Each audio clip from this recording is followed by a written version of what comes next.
Hola jóvenes, muy buena tarde. Antes que nada quisiera ofrecerles una disculpa. Mi servicio de conexión a internet ha estado variando mucho en la localidad donde yo vivo y esto algunas veces, ha hecho particularmente que tenga conexión a internet estable. Espero que esto no genere más contratiempos. Les recuerdo, mi nombre es Francisco Javier Camacho Flores y soy su asesor virtual para este módulo número 14, el universo natural. En esta semana trataremos particularmente lo que es nuestra unidad número 3, los seres vivos. Abordaremos algunas cuestiones sobre nuestras actividades integradoras número 5, los seres vivos, y nuestra actividad integradora número 6, la nutrición. Para ello, jóvenes, es muy importante que tanto en esta sesión que estamos llevando a cabo vía Zoom, cualquier duda que se llegue a presentar pueden tomar el audio directamente o escribir por el chat de esta plataforma. Estaré en breve subiendo el video de esta sesión a la plataforma de YouTube, en la cual ustedes pueden escribir sus dudas en la sección de comentarios. Lo más importante es que sigamos las normas de comunicación virtual, las normas de netiqueta. En esta semana nosotros aprenderemos la relación entre materia y energía. Recordemos, nosotros ya conocemos la estructura de la materia, conocemos la estructura de los átomos. Sabemos que los átomos reaccionan para formar sustancias más estables llamadas productos mediante reacciones químicas. Para que esto ocurra es necesario que la adición de calor a las reacciones, o bien que cuando ocurran estas reacciones liberen calor a su entorno. Entonces ya no es ajeno estos dos conceptos, tanto materia y energía. Pero ahora veremos estos conceptos en relación con los seres vivos. Por eso también nosotros vamos a conocer las características que tienen los seres vivos respecto de la materia inerte. Exploraremos cuáles son los procesos vitales que tienen todos los seres vivos y cómo es su... También, jóvenes, vamos a reflexionar de cómo todos los organismos vivos están relacionados en sistemas biológicos completos. Recordemos el propósito formativo de nuestro módulo número 14, el universo natural, el cual es reconocer las características del pensamiento científico que va a sustentar a las ciencias experimentales mediante el análisis de la dinámica del universo, el cual les va a permitir comprender la estructura de la materia y su interrelación con la energía. Para ello, jóvenes, los científicos, entre muchas de las preguntas, entre la aplicación del método científico y el querer dar explicación a todos los fenómenos naturales que se observan a diario, han estudiado la diversidad de seres vivos que existen y han encontrado que todos descendemos de un ancestro en común. Para nuestra actividad integradora número 5, los seres vivos, nosotros vamos a comprender acerca de las características de los seres vivos, sus procesos vitales, su clasificación y la clasificación de los organismos. Para poder realizar nuestras actividades, nosotros necesitamos conocer las características de los seres vivos, comprender los procesos vitales, identificar la existencia también de organismos unicelulares. Vamos a entregar un documento en Word en el cual va a contener las características de los seres vivos, los procesos vitales y las diferencias entre organismos unicelulares y organismos pluricelulares. Y vamos nosotros a conocer que algunos de estos organismos, tanto unicelulares como pluricelulares, son muy importantes para el área de la medicina, particularmente en lo que es la industria farmacéutica. Para ello, nosotros vamos a iniciar nuestro documento con una portada con nuestros datos de identificación. Vamos a crear una tabla en la cual con nuestras propias palabras, es importante que sea con nuestras propias palabras, describamos 8 características de los seres vivos y que acompañada a esta característica que nosotros vamos a describir, la acompañamos con una imagen que nosotros encontremos en internet. Esa imagen tiene que ser característica, representativa de la característica que nosotros estemos describiendo. Además, vamos a describir en un párrafo de 8 o 10 renglones los procesos vitales y su relación. Vamos a elaborar un cuadro en el cual vamos a enlistar 5 características de los organismos unicelulares y 5 características de organismos pluricelulares. También nosotros vamos a mencionar un organismo unicelular y un organismo pluricelular que se utiliza en la industria farmacéutica. Para ello, jóvenes, es muy importante. Ahora, es importante que nosotros también, además de mencionar un organismo unicelular y pluricelular, investiguemos los usos que tienen estos dentro del campo de la medicina, al menos dos usos. Finalmente, nosotros vamos a escribir una conclusión de media cuartilla en la cual vamos a explicar, y tiene que ser con nuestras propias palabras, y en base a lo que nosotros en las actividades que realizamos para esta actividad integradora, la importancia del método científico para el estudio de los seres vivos. Una vez que nosotros terminemos nuestra actividad, la vamos a guardar con la siguiente nomenclatura. Recuerden nuestros apellidos, guión bajo nuestro nombre y la clave de esta actividad, que es M14, S3, A y 5. Ahora, jóvenes, ¿cuáles son esas propiedades de los seres vivos que nos distinguen de la materia inerte? Yo comparto las mismas propiedades que, por ejemplo, un vaso. Comparto algunas propiedades, pero no todas. Para que sea considerado un ser vivo, necesita al menos 8 características, que la materia inerte, como un vaso, como un encendedor, como una moneda, una roca, el vidrio, no la tienen. ¿Y cuáles son esas características? Van a existir características que compartimos con la materia inerte y características que son exclusivas de los seres vivos. Para ser considerado un ser vivo es necesario que se cumplan con al menos estas 8 características. Todos los seres vivos y también la materia inerte cuentan con una estructura, pero los seres vivos están altamente organizados, es decir, contienen partes especializadas y coordinadas. También cuentan con un nivel de organización bastante complejo. Los seres vivos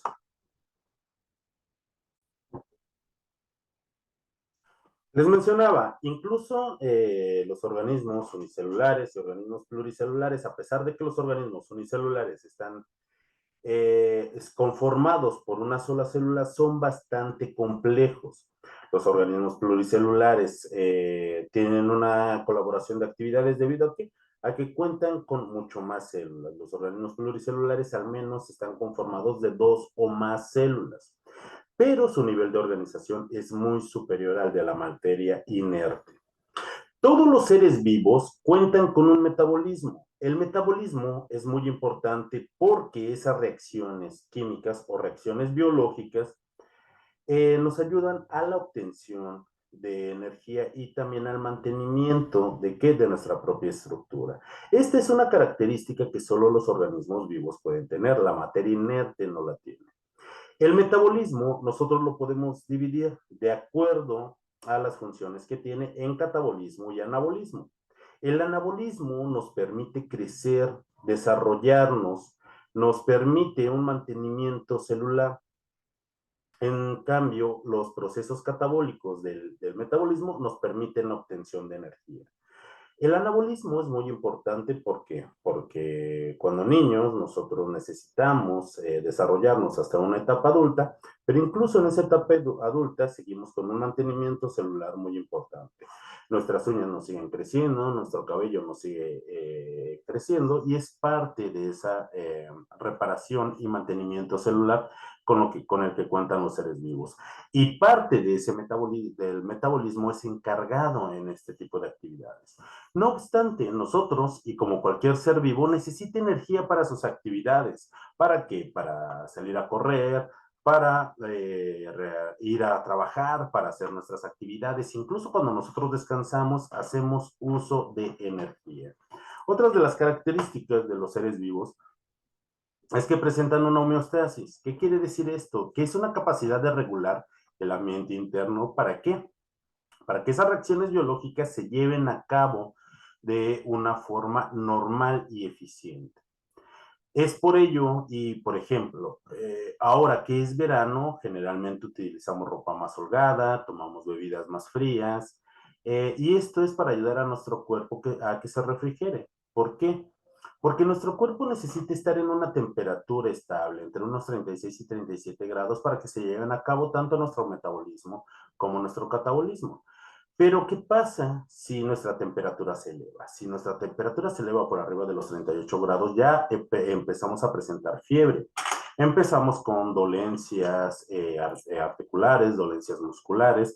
Si la fiebre se agrava, podemos presentar delirios, y si está por arriba de los 41 grados, puede ser muy riesgoso para el ser humano. Claro que todos los animales por grupos de animales presentan también temperaturas a las cuales se pueden adaptar, pero en el caso del ser humano, temperaturas de 41 grados pueden ser devastadoras para nuestro propio cuerpo, que nos pueden llevar incluso a la muerte. ¿Por qué? Porque esas temperaturas, nuestras reacciones corporales ya no se llevan a cabo de forma satisfactoria. Y pasa lo mismo cuando estamos, por ejemplo, en un ambiente muy frío. Nosotros nos abrigamos, ¿para qué? Para mantener nuestro calor corporal. ¿Qué es lo que pasa si nosotros nos exponemos a un frío prolongado? Nos podemos presentar un estado de hipotermia, donde la temperatura de nuestro cuerpo desciende, y también esas reacciones no se llevan a cabo de forma satisfactoria. Podemos poner también en grave riesgo nuestra vida. Los seres vivos también presentan un crecimiento regulado. Por ejemplo, si yo tengo una moneda de 5 pesos y la olvido y la encuentro 2 años después, algo natural que pasa con el dinero es que va a valer menos, pero no va a crecer, no se va a achicar, a menos de que ocurra una reacción química que la altere. Pero supongamos que no pasa nada de esto, no va a pasar absolutamente nada. Una roca no va a crecer, pero en cambio un ser vivo se desarrollan, crecen, llegan a una etapa madura, a una etapa adulta, y claro que un deceso natural. Lo podemos ver con una semilla. Si nosotros plantamos una semilla, a las pocas semanas observaremos una plántula. Semanas más tarde observaremos una planta, quizá un arbusto, dependiendo del tipo de planta que sea. Si es un árbol leñoso, en algunos años veremos un grande y frondoso árbol que no va a dejar de crecer. Pese a ello, las plantas también presentan un crecimiento regulado, como la mayor parte de los animales. Hablamos de un delfín, de una tilapia, de una tortuga, de un ser humano, de un león. Todos presentamos un crecimiento regulado.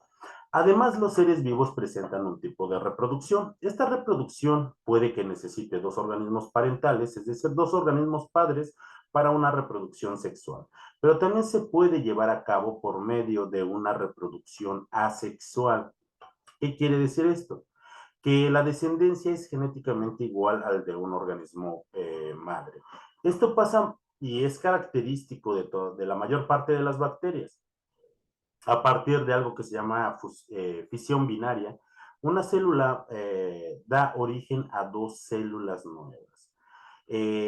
Algunos animales, sí, son muy pocos los que pueden aprovechar esta característica de una reproducción asexual, y el más característico, por ejemplo, son las estrellas de mar, ya que si nosotros las cortamos exactamente a la mitad, puede ser posible que de cada uno de estos fragmentos se desarrolle una estrella de mar nueva y funcional.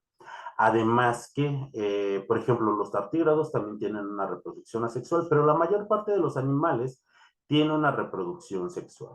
Las plantas pueden tener una reproducción sexual, pero también asexual. ¿Quién de nosotros no ha reproducido una planta por medio de esqueje o de estaca? Es decir, cortamos una parte de una planta, la procuramos, la sembramos, y con los cuidados necesarios podemos obtener de ahí una planta nueva. Pero las plantas también se polinizan, y este es un tipo de reproducción sexual que pueden llegar a tener. Claro que las plantas son muy versátiles en cuanto a su reproducción. No es por nada que sean las dominantes en toda la superficie de nuestro planeta. Es también por ello que debemos de cuidarlas mucho. Los seres vivos presentan una irritabilidad o respuesta. Así como ustedes pueden ver en este momento en pantalla, hay algunas plantas que cuentan con unos sensores biológicos que cuando las tocan se pliegan. ¿Para qué? Para no ser depredadas por alguna oruga, por un escarabajo que quiera comerse sus hojitas. Esa es parte de una respuesta que tiene hacia su medio ambiente. Es una característica de irritabilidad. Voy a poner a su docente, a su asesor virtual, nuevamente como ejemplo. En la mañana me levanto muy rápido, me preparo mi desayuno, y como siempre se me hace tarde. Por ejemplo, algunas veces quiero pasar el sartén o el comal al fregadero, se me olvida que está caliente y yo lo agarro.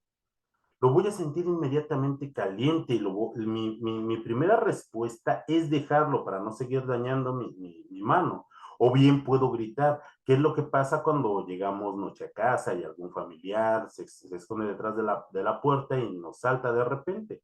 Gritamos, corremos incluso, porque es parte de esa irritabilidad o respuesta. Y depende del tipo de organismo, va a presentar en mayor o en menor medida o una irritabilidad diferente respecto de cada una de las especies vivas.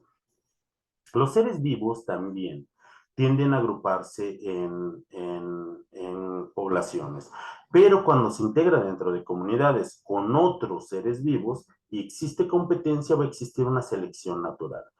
Los seres vivos tienen una capacidad de adaptación, pero también, dependiendo de los estímulos del medio ambiente, cuando se integran dentro de comunidades y dentro de poblaciones, estos pueden evolucionar. Esas son las características de los seres vivos.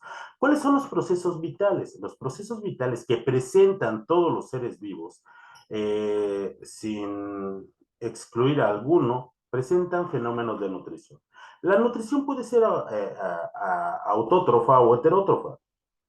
Eso depende de la adaptación de ese ser vivo. Todos los seres vivos necesitan un transporte de sustancias gaseosas, pueden ser desechos, pueden ser nutrientes, y esto a través de lo cual para mantener las condiciones óptimas de ese ser vivo. Los seres vivos respiran. Los seres vivos, como los humanos, por ejemplo, respiramos el oxígeno que se encuentra en el aire, pero no todos respiran de la misma forma. Los peces también respiran oxígeno, pero respiran el oxígeno que está disuelto en el agua. Los peces, por ejemplo, no tienen pulmones, tienen otro sistema diferente al de los animales para poder respirar. Los insectos también necesitan oxígeno, pero los oxígenos no tienen ni branquias como los peces, ni pulmones como los animales. Lo que tienen es un sistema tubular branquial que les permite respirar. Todos los seres vivos necesitan aire. No, para algunos de ellos el oxígeno es tóxico, el oxígeno presente en el aire. Así es que ellos tienen otras formas por las cuales completan sus procesos de respiración. Sin exclusión alguna, todos los seres vivos presentan un metabolismo. Claro que algunos más lento, otros más rápido, otros más adaptados a las circunstancias del medio, pero todos los seres vivos presentan un metabolismo. Y también todos los seres vivos tienen una capacidad de reproducción, bueno, exceptuando los organismos híbridos, como lo son las mulas. Pero esa es una condición que el ser humano ha creado con ese tipo de especies. Fuera de ello, como les comentaba, la reproducción puede ser sexual o asexual, dependiendo de las características evolutivas que han tenido los seres vivos. Además, todos los seres vivos están conformados principalmente por una serie de bioelementos, los cuales son el carbono, el hidrógeno, el oxígeno, el nitrógeno, el azufre y el fósforo. Estos elementos tienen las cualidades de que cuando reaccionan entre ellos forman biomoléculas y las biomoléculas forman las estructuras de los seres vivos. Así como pueden ser seres vivos muy simples como una célula, pueden ser también organismos bastante complejos como un organismo pluricelular, ya que estos bioelementos cuando reaccionan forman biomoléculas de alta importancia como las proteínas, los lípidos, los carbohidratos y los ácidos nucleicos, además de las proteínas. Dentro de las características de los seres vivos es que no son eternos. Por ejemplo, una roca que nosotros encontramos en algún lugar tal vez tenga millones de años, tal vez sea un meteorito y estuvo viajando millones de años a través del espacio. A la diferencia entre esa materia inerte y los seres vivos es que los seres vivos también tienen un proceso y un ciclo de vida muy concreto. Puede haber tortugas que vivan más de 100 años, árboles que vivan más de 1000 años, pero el ser humano, por ejemplo, tiene un promedio de vida hoy en día de alrededor de 70 años. Hace décadas atrás el promedio de vida era más bajo, posiblemente en el futuro alcancemos un par de años más como promedio de vida a nivel mundial. También con esto es importante que nosotros rescatemos denotemos la existencia tanto de organismos que son unicelulares muy pequeños, que están conformados únicamente por una célula, respecto de los organismos que pueden ser unicelulares procariotas y eucariotas, ¿Qué quiere decir con ello? Los organismos procariotas son organismos muy ancestrales, son poco evolucionados, pero no por ello menos exitosos. Se les llama así porque no tienen un núcleo definido y su DNA se encuentra esparcido dentro de la célula en lo que es todo el citoplasma. Presentan algunos organelos. Estos tienen la capacidad de poder vivir sin oxígeno, generalmente se reproducen de forma sexual y los seres vivos característicos de este tipo generalmente son las bacterias. La mayoría son heterótrofos. ¿Qué quiere decir esto? En parte de su nutrición, que no pueden producir sus propios alimentos.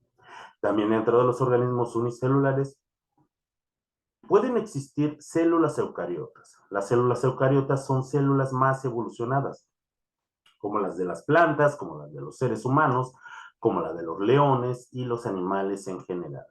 También todos los hongos son organismos eucariotas.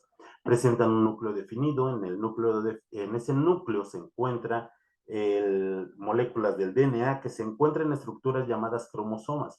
Asimismo, presentan organelos especializados como una pared celular.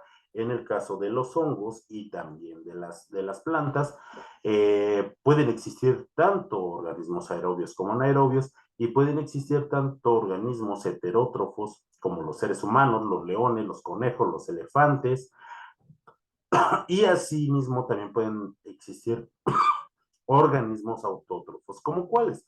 Como todas las plantas, un limón, el epazote, una cebolla, todos ellos son organismos autótrofos, todas las plantas, el pasto, la hierba mala. ¿Por qué? Porque tienen la capacidad de sintetizar todo lo que necesitan a partir de nutrientes inorgánicos como lo son los minerales y el agua. Los organismos pluricelulares tienen un nivel de estructura y de organización mucho más complejo que el de los seres vivos. Por ello,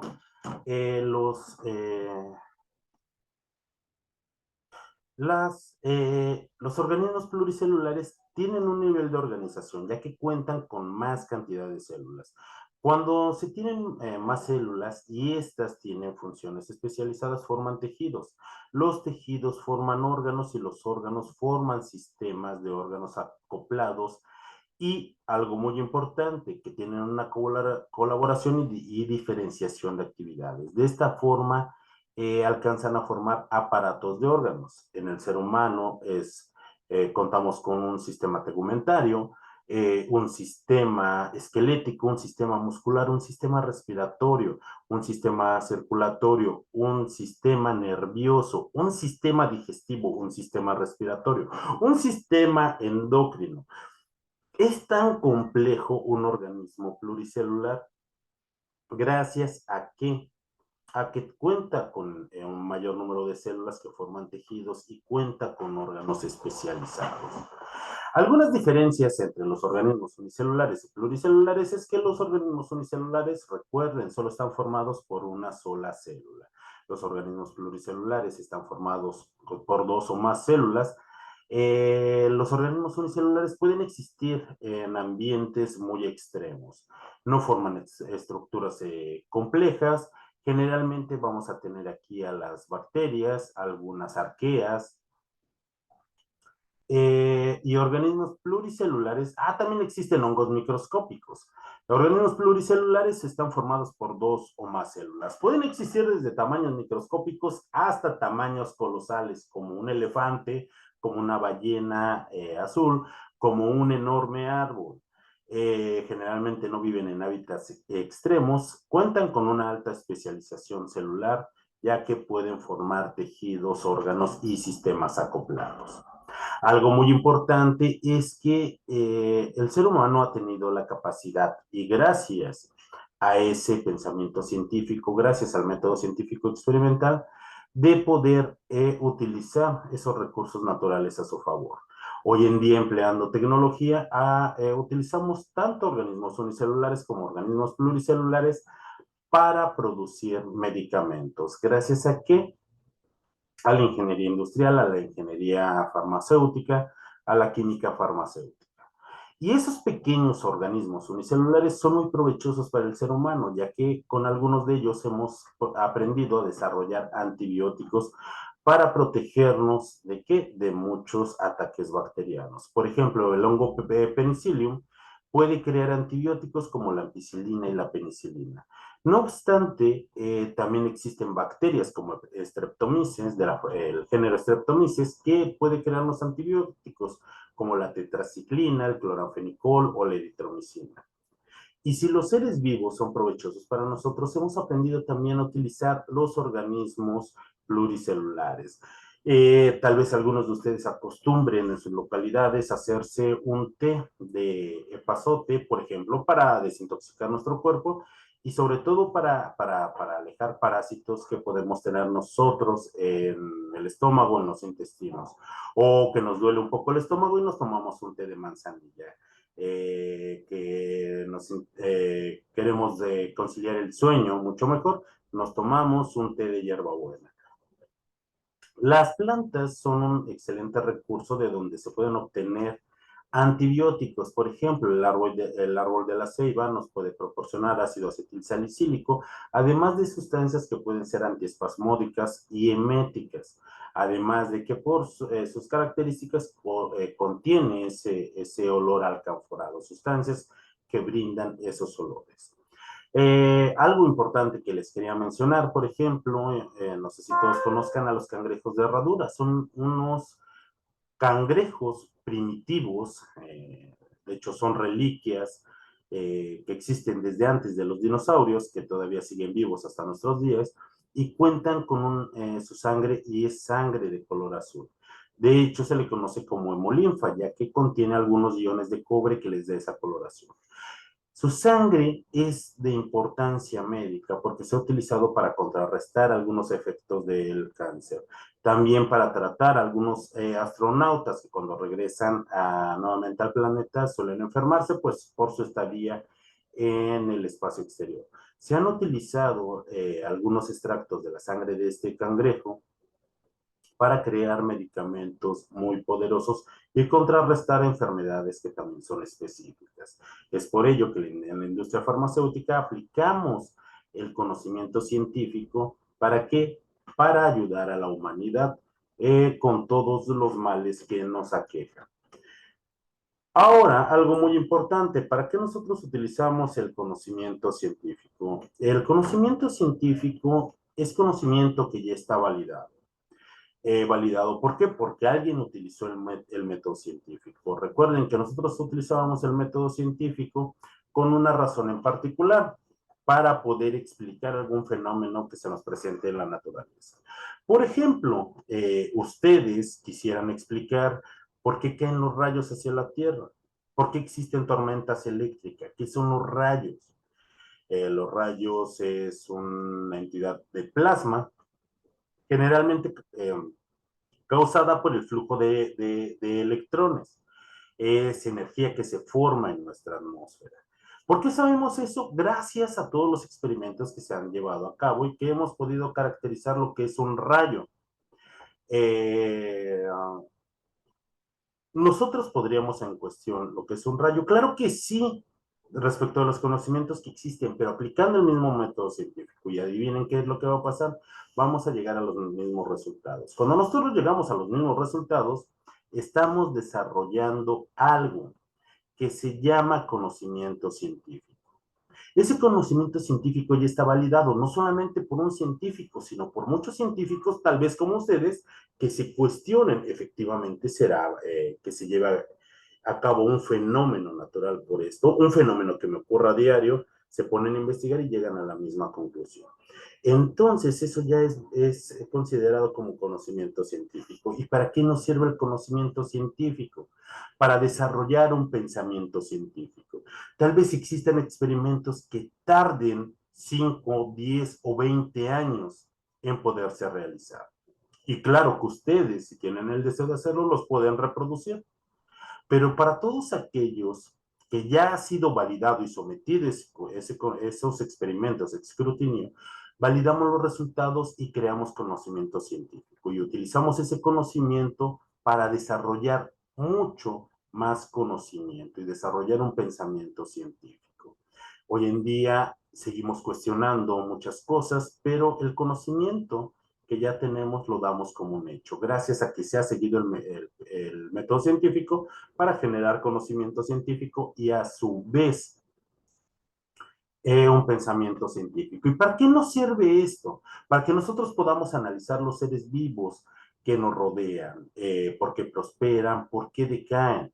¿Por qué es importante este conocimiento científico para el estudio de los seres vivos? Para conocer sus características. Y hoy conocemos esas características que podemos diferenciar a un ser vivo de la materia inerte. Puede que algunos de nosotros pensemos por algunas características que tienen los virus que sean seres vivos, pero no lo son, porque no tienen un metabolismo, porque no tienen una homeostasis. Tal vez sí se adapten, sí, por supuesto que se reproducen y cuentan con una estructura, pero no cuentan con otras características que los seres vivos sí tienen. Por eso los virus no son considerados seres vivos y todo esto es por el conocimiento científico que se ha generado. Para nuestra actividad integradora número 6, la nutrición, ¿cuál es el propósito de esta actividad? Comprender los procesos de asimilación de energía en los seres vivos desde el punto de vista y conocer otros conceptos como lo es la nutrición autótrofa y nutrición heterótrofa. Vamos a ver cuál es esa relación entre la materia y la energía con los seres vivos. Conceptos que nosotros ya manejamos, pero ahora los vamos a manejar a mi propio cuerpo. ¿Qué es lo que necesitamos? Para esta actividad, lo más importante es que relacionemos esos conocimientos con las actividades diarias que nosotros realizamos. ¿Por qué? Permítanme un segundo.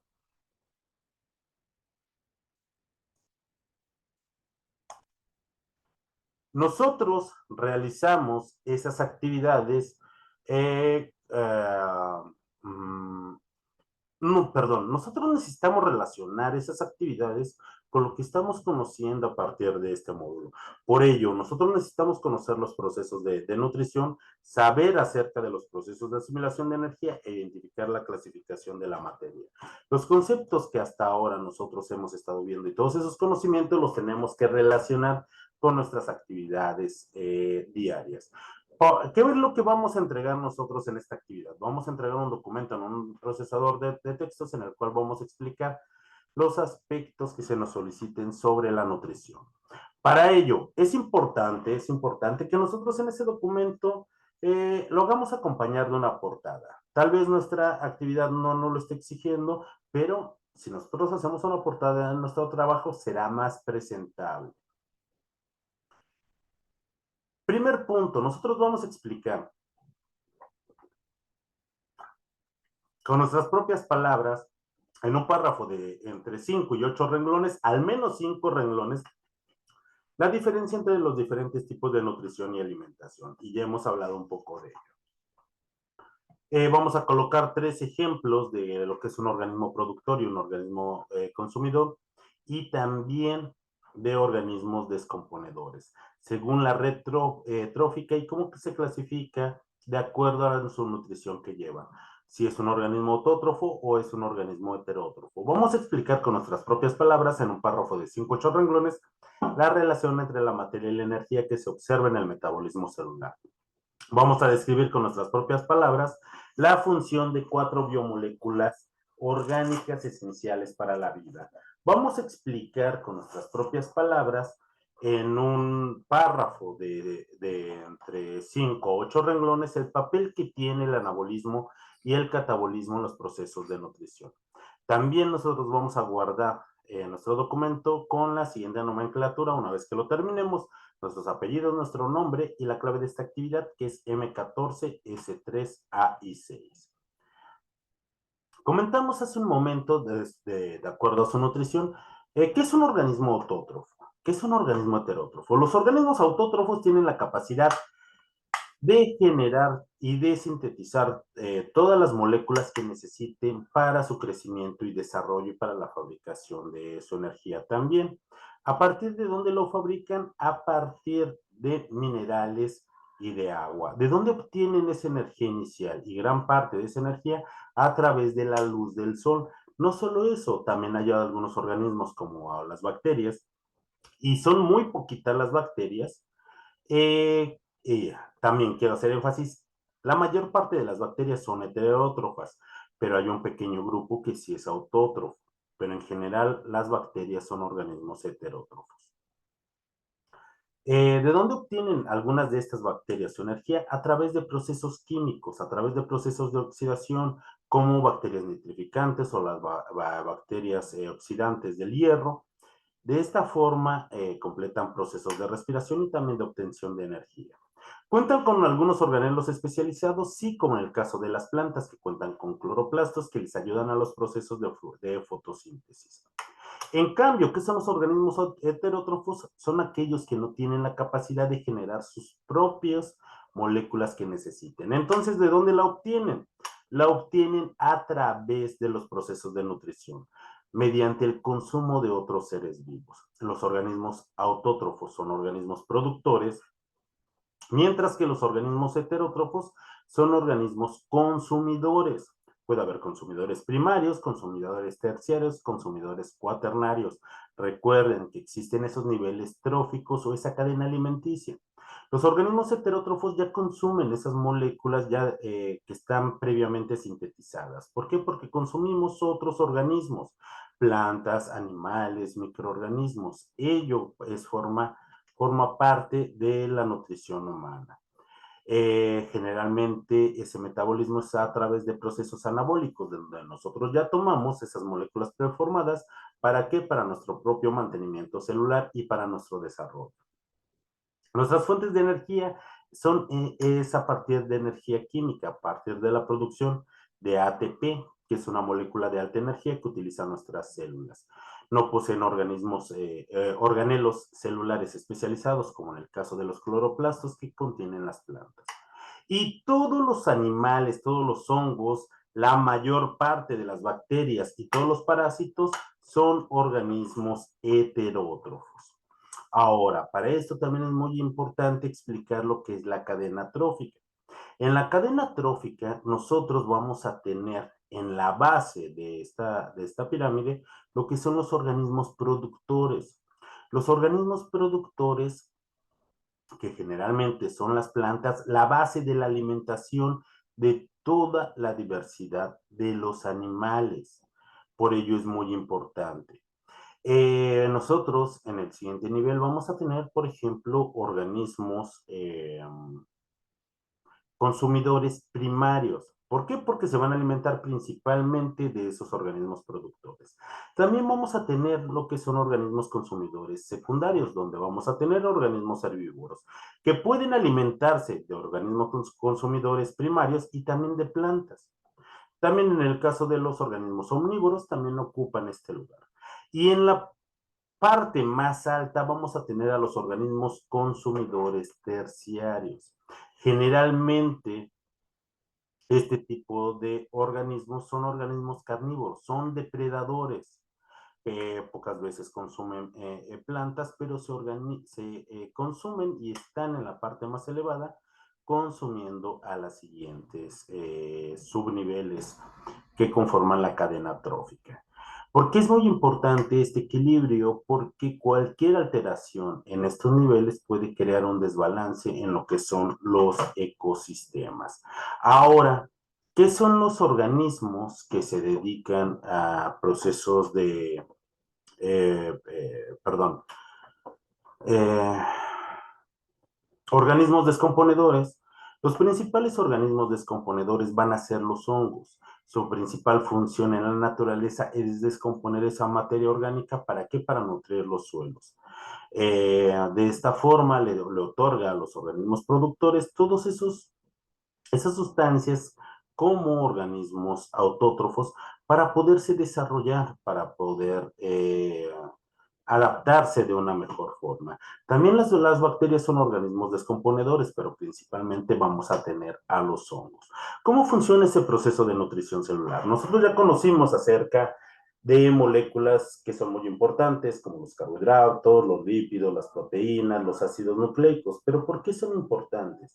¿Por qué nosotros necesitamos de esos nutrientes. ¿Y dónde se encuentran los nutrientes? Los nutrientes se encuentran en nuestros alimentos. Y recuerden, el ser humano es un organismo heterótrofo. Necesitamos consumir a otros seres vivos, nosotros necesitamos consumir esas moléculas ya preformadas porque nosotros no las podemos sintetizar. De hecho, hay muchos ácidos grasos, hay muchos aminoácidos que son muy importantes para nuestra nutrición. Más adelante explicaremos qué es cada una de estas macromoléculas, pero lo más importante es que sepamos nosotros que existe esa transferencia de energía, que los nutrientes los encontramos en los alimentos, que nosotros necesitamos consumir esos alimentos para poder crecer, para poder desarrollarnos. Nosotros ahora sabemos que no solamente necesitamos alimentos de excelente calidad, y no solo con calidad, sino también en cantidad y en calidad. ¿Por qué? Porque necesitamos una nutrición de calidad para no desarrollar alguna patología. No necesitamos un exceso de alimentación porque también nos puede llevar a algún tipo de patología. Porque nosotros a partir de los alimentos generamos esa reestructuración y el mantenimiento corporal, pero además nosotros también necesitamos algunos otros beneficios que nos otorgan los nutrientes, como la fabricación de esa energía, la producción de energía. ¿Y para qué utilizamos esa energía? Para correr, para bailar, para brincar, para realizar nuestras tareas, para poder trabajar. Necesitamos energía para todas nuestras actividades. ¿De dónde provienen estos nutrientes? A partir de la reacción de los bioelementos. Nosotros explicamos y ya sabemos que todos los seres vivos están formados principalmente y en mayor cantidad por bioelementos primarios como el carbono, el hidrógeno, el nitrógeno, el oxígeno, el azufre y el fósforo. Estos son los bioelementos más importantes y en mayor abundancia en un ser vivo. Pero que nosotros también necesitamos algunos otros elementos que encontramos en la tabla periódica y los vamos a conocer como bioelementos secundarios, como el magnesio, el calcio, el sodio, el potasio y el cloro. Y vamos a necesitar también de algunos elementos apenas en pequeñísima cantidad, pero con eso es suficiente para mantenernos muy saludables, como el hierro, el cobre, el vanadio, el molibdeno o el selenio. Son muy importantes, pero en pequeñísima cantidad. Ahora, ¿qué pasa cuando estos bioelementos reaccionan? Forman biomoléculas, forman tanto biomoléculas orgánicas como biomoléculas inorgánicas. Biomoléculas inorgánicas, vamos a tener, por ejemplo, el agua, las sales minerales como el cloruro de sodio, el cloruro de potasio, gases como el dióxido de carbono. Pero las más importantes para los seres vivos y que conforman nuestras estructuras son las biomoléculas orgánicas. De aquí vamos a tener, por ejemplo, los carbohidratos. ¿Cómo les llamamos generalmente a los carbohidratos? Les llamamos azúcares. ¿Por qué? Porque estos están conformados de pequeñas unidades que se repiten muchísimas veces, llamadas monosacáridos o moléculas de azúcar, que es lo más importante para el ser humano y para los animales, porque los carbohidratos nos proporcionan energía de forma muy rápida. También tenemos a los lípidos, que tienen funciones de protección, tienen funciones de lubricación, de aislamiento. Existen algunos ácidos grasos que son muy importantes y los consideramos como esenciales porque nosotros no los podemos fabricar. Por eso es importante que nosotros los consumamos para mantenernos sanos. Pero también es importante que sean en la cantidad apropiada porque un exceso de carbohidratos y de lípidos nos puede llevar a enfermarnos. Las proteínas son de las biomoléculas más importantes porque tienen increíbles funciones, tienen funciones estructurales, de protección, de movilidad, de estructura, de catálisis para que se lleven a cabo nuestras reacciones biológicas. Todas las proteínas están formadas a partir de aminoácidos. Existen 20 aminoácidos estructurales y de esos 20 nosotros a lo largo de nuestra vida consideramos 9 o 10 como aminoácidos esenciales, depende de nuestra edad. ¿Por qué esenciales? Porque nosotros tampoco los podemos producir. Necesitamos consumirlos de los alimentos y principalmente de las carnes y de las leguminosas. También existen otros tipos de biomoléculas importantes que son los ácidos nucleicos. Existe el RNA y el DNA. ¿Y por qué son importantes?